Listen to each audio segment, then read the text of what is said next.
C'est la première fois que je tourne une vidéo, le lit il est même pas fait, je suis mal éclairé, j'ai pas pris ma douche ce matin, et pour vous dire, tout le monde s'en fout. J'avais un vieil ami à moi, il me disait « Ouais Cyril, j'aimerais bien me lancer sur les réseaux sociaux, mais je sais pas quoi faire comme contenu, j'ai peur de ce que vont dire les autres, j'ai peur de pas faire assez de vues. » Bref, moi je lui ai dit « Bah tu sais, si tu postes pas de contenu, tout le monde s'en fout. Si tu postes du contenu, peut-être quelques personnes vont s'intéresser à toi, mais majoritairement, le monde entier s'en fout. Que tu fasses ou que tu fasses pas, on s'en fout. Fais les choses pour toi, fais pas les choses pour les autres. Je m'appelle Cyril, alias Mr Dreamax, spécialiste en dev perso depuis 4 ans maintenant. Et aujourd'hui, je dois avoir un peu plus de 3 millions d'abonnés sur les réseaux sociaux, sur toutes les plateformes. Parmi toutes ces personnes-là, il y en a beaucoup qui aiment beaucoup mon travail. Et gratitude, je vous en remercie. Mais aussi, tous les jours, j'ai des haters qui m'insultent en commentaire. Et je vais vous dire un truc, parmi toutes les insultes que je reçois au quotidien, à votre avis, est-ce que je suis moins heureux ? Non, moi j'adore, c'est un vrai kiff de faire des vidéos au quotidien. Et ça, c'est grâce au pouvoir du lâcher prise. Aujourd'hui, dans cette vidéo, on va voir pourquoi lâcher prise, c'est quoi réellement le lâcher prise et comment faire pour vraiment lâcher prise. Tout d'abord, avant que je te parle de lâcher prise, il faut que je te parle d'attachement, parce que pour lâcher quelque chose, il faut bien s'attacher à quelque chose. La plupart des personnes qui ont un problème avec le lâcher prise, ce sont des personnes qui ont en réalité un problème avec l'attachement. Il existe 3 types d'attachement. Le premier type d'attachement, c'est l'attachement au résultat. Par exemple, tu vas passer un examen et tu te dis « Oh, j'aimerais bien avoir une bonne note, j'aimerais bien avoir un 16 sur 20. » Ou encore, tu vas sortir une vidéo sur les réseaux sociaux et tu te dis ok, j'aimerais bien que cette vidéo elle fasse au moins 100 000 vues. Ou encore tu es un entrepreneur et tu te dis ok, ce mois-ci là je veux faire 10 000 € de chiffre d'affaires. Bref, tu t'attaches à des résultats. Ça c'est pas bon. Le deuxième type d'attachement, ce sont les attachements aux personnes. Par exemple, tu as un vieil ami avec qui bon en ce moment vous avez plus trop de choses en commun, mais par nostalgie, tu te dis ah bah vas-y, je vais reprendre contact avec cette personne, on a passé des bons moments ensemble, vas-y, je vais m'attacher à cette personne. Ou encore, tu veux lancer un projet entrepreneurial, mais tu es attaché au regard de ta famille et tu dis j'ai pas envie de les décevoir, je vais peut-être continuer mon CDI, je vais peut-être continuer le salariat, alors que en réalité, ce qui t'anime au fond de toi, c'est de lancer ce projet qui te fait un petit peu peur. Ça marche également dans le couple, hein. On est confortable dans son couple et du coup, on veut pas lâcher la personne. Et le troisième type d'attachement, c'est l'attachement aux possessions. Par exemple, je sais pas, je suis attaché à mon t-shirt. J'ai pas envie de donner mon t-shirt, j'ai pas envie de jeter mon t-shirt. Ce t-shirt, il est à moi et j'ai pas envie que personne n'y touche. Donc ça, c'est exemple sur les vêtements. Ça peut être aussi de la possession virtuelle. Par exemple, si t'es un joueur de Fortnite ou League of Legends et que t'as plein de skins, et bah t'es attaché à tes skins virtuels et t'as pas envie de vendre ton compte. Bref, les possessions, c'est dangereux. Même les possessions matérielles. Moi, je m'en rappelais, j'avais perdu mon iPhone au parc Astérix. Je me dis, je m'en fous, je vais en racheter un autre, même si c'est dommage, voilà, la pollution et tout. Moi, c'était vraiment ça qui me préoccupait. C'est pas grave, j'étais pas attaché à mon téléphone et tout ce qu'il y avait dedans, je pouvais le récupérer. Donc tranquille. Il faut être détaché des personnes, des objets et des résultats. Ça, c'est la base de la base. Parce que si t'arrives pas à lâcher prise sur ces 3 types d'attachement, tu seras toujours dans un stress permanent. Oh, j'ai eu combien à l'examen? Je sais pas. Oh, je sais pas avec qui elle traîne ma partenaire. Ou bien, oh, j'ai peur de rayer ma voiture qui m'appartient. Bref. Il faut apprendre à lâcher prise. Mais avant que je te dise comment, il faut bien comprendre les causes de pourquoi tu es attaché émotionnellement à ces 3 types de choses. Parce que si tu comprends pas pourquoi tu es attaché, tu vas pas réussir à comprendre comment se détacher. Donc déjà, il faut savoir que la plupart des personnes qui n'arrivent pas à lâcher prise, c'est à cause d'une seule et unique raison. C'est parce que elles ont un ego fragile. Attention. Je dis pas forcément que l'ego, c'est mauvais. Je dis que les personnes qui n'arrivent pas à lâcher prise, c'est qu'elles ont un ego fragile. Je m'explique. L'ego, c'est simplement l'estime de soi. C'est le fait de se croire important. Il faut que l'ego, ça soit un moteur qui te pousse vers des projets ambitieux. Et les personnes qui ont un ego faible, c'est des personnes qui vont baser leur estime d'elles-mêmes sur des éléments extérieurs.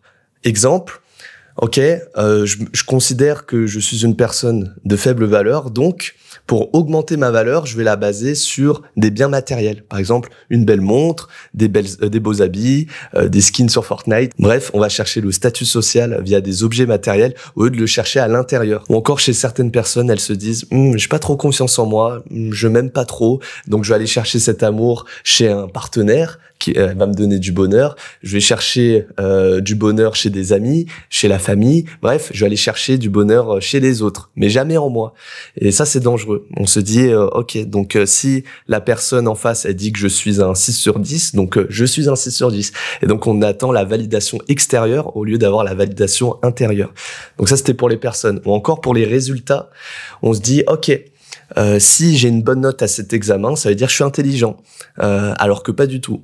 Il faut se croire intelligent pour devenir intelligent. C'est toujours se croire capable, c'est toujours plus important qu'être capable. Autre exemple, chez les entrepreneurs, il y en a qui se disent ce mois-ci là, si j'arrive pas à faire X chiffre d'affaires, je suis un mauvais entrepreneur. Alors que non, ça veut rien dire, c'est pas forcément lié. Donc si tu as du mal à lâcher prise, faut vraiment comprendre la cause de cette situation, et très souvent, ça vient d'un ego faible. Le fait que tu bases ta valeur intérieure sur des éléments extérieurs. Et donc la meilleure solution pour lâcher prise sur les résultats, les possessions et les personnes, ça va être de renforcer ton ego. Et pour ça, il faut te faire de la visualisation, il faudra te parler à toi-même, il faudra te dire que tu es une personne importante, tu es une personne de valeur, tu mérites le meilleur, et tout ce qui arrive dans ton monde, c'est à cause ou grâce à toi. C'est uniquement via l'autoresponsabilisation que là, tu vas commencer à prendre en main ta vie et tu vas te dire, ok, si là, aujourd'hui, je suis dans ce magnifique hôtel, c'est grâce à moi. Si là, aujourd'hui, j'ai un lit défait, c'est à cause de moi. L'ego, c'est un moteur très très puissant. Attention à pas le transformer en arrogance, toujours que ce soit centré sur soi et pas en comparaison avec les autres. Mais si c'est bien utilisé, alors tu peux tout avoir dans ta vie. Quand tu as bien travaillé, n'attends pas d'être félicité ou d'avoir des récompenses de quelqu'un d'autre. Non, récompense-toi toi-même, félicite-toi toi-même, fais les choses pour toi, pas pour les autres. Ça, c'est la base du stoïcisme. Le stoïcisme, c'est quoi? C'est une philosophie qui nous dit simplement que il y a des choses que tu ne contrôles pas, il y a des choses que tu contrôles, donc autant se focaliser sur ce que tu contrôles et délaisser ce que tu ne contrôles pas. Et si j'applique le stoïcisme aux 3 types d'attachements, c'est super simple. Les résultats, ça ne dépend pas de toi, tu peux pas le contrôler. En revanche, ce que tu peux contrôler, ce sont tes efforts. Par exemple, pour les examens, tu peux pas contrôler tu vas avoir combien. Ça dépend du professeur, ça dépend de est-ce qu'il est de bonne humeur, est-ce qu'il a bu son petit café avant de corriger ta copie.